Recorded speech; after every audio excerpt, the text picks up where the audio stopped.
karena dia bilang sebetulnya yang terjadi itu di Magelang. Saya disuruh untuk mengakui terjadi di Duren 3. Ya kan, kesimpang siuran ini kan harus diluruskan dengan mencari fakta yang sebenarnya seperti apa. Kita harus terus memperjuangkan ini, ya.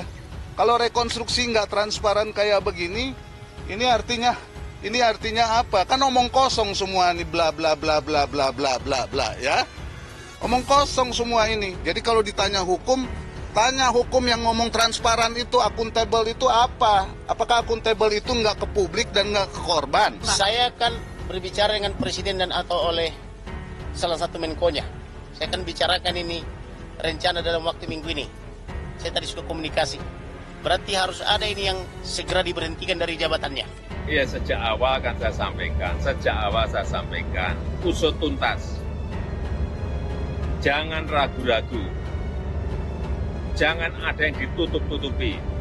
Ungkap kebenaran apa adanya. Ungkap kebenaran apa adanya. Sehingga jangan sampai menurunkan kepercayaan masyarakat terhadap Polri. Kepada Pak Jokowi pun kami mengucapkan terima kasih atas perhatiannya, sudah sampai 3 kali mengucapkan kata-kata supaya peristiwa ini dibuka selebar-lebarnya, jangan ada yang ditutup-tutup. Mereka akan berdebat sendiri gitu kan. Nah dari debat itu kita biasanya akan mengetahui apakah itu benar atau salah. Pokoknya kebohongan-kebohongan itu dengan rekonstruksi akan diminimalisir untuk meminimalisir kebohongan-kebohongan yang sudah dilakukan oleh tersangka maupun saksi.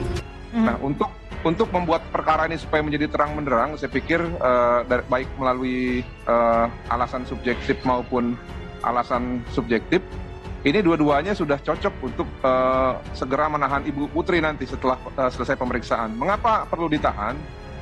Yang pasti yang pertama, agar yang bersangkutan sesuai dengan pasal 21 tidak menghilangkan barang bukti, tidak melarikan diri, ataupun tidak mengulangi perbuatannya.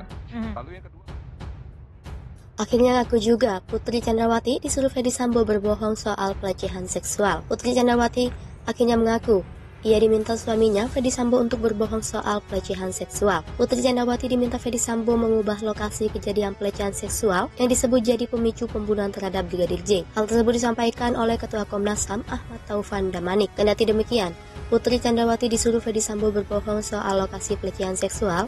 Dirinya mengaku diminta mengubah lokasinya. Dari yang sebelumnya terjadi di Magelang, Putri Chandrawati diminta untuk memindahkan lokasi pelecehan seksual itu di rumah Ferdy Sambo di Kompleks Polri Duren 3 Jakarta Selatan.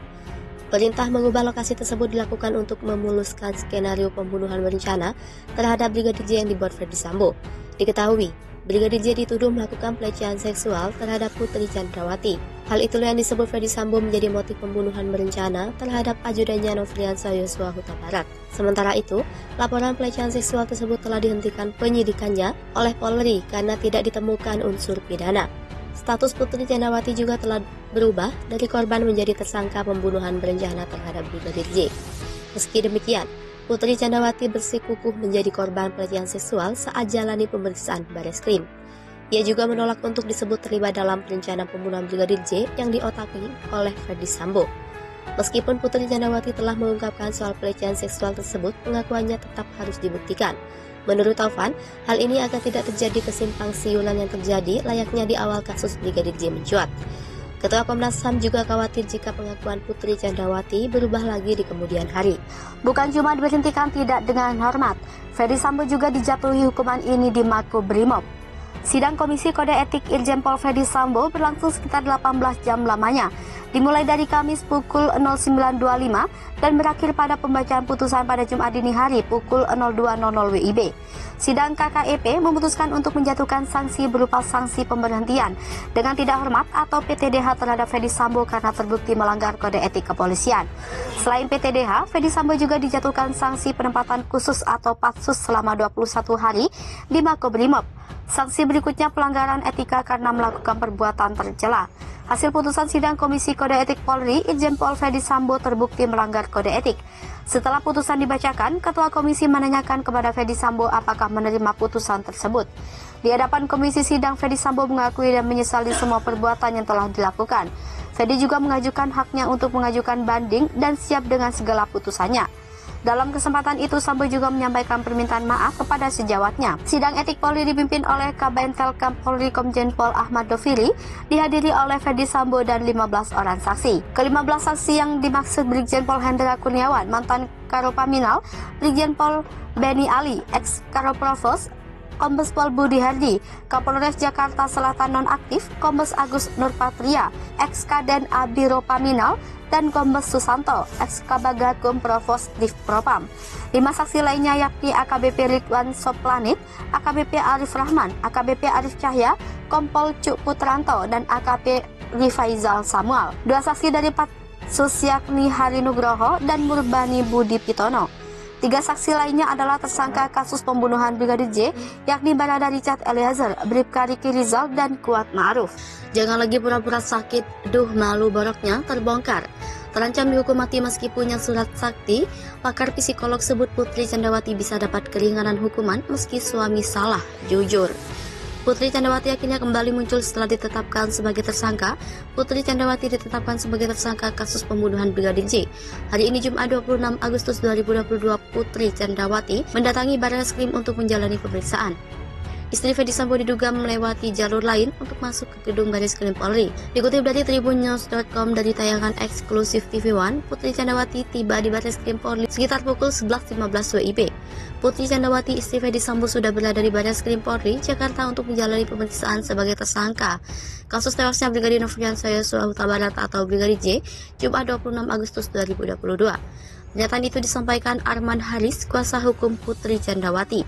Penampilan Putri Candrawati hari ini mencuri perhatian publik. Istri Fedi Sambo itu terlihat mengenakan setelan celana dan blazer berwarna hitam.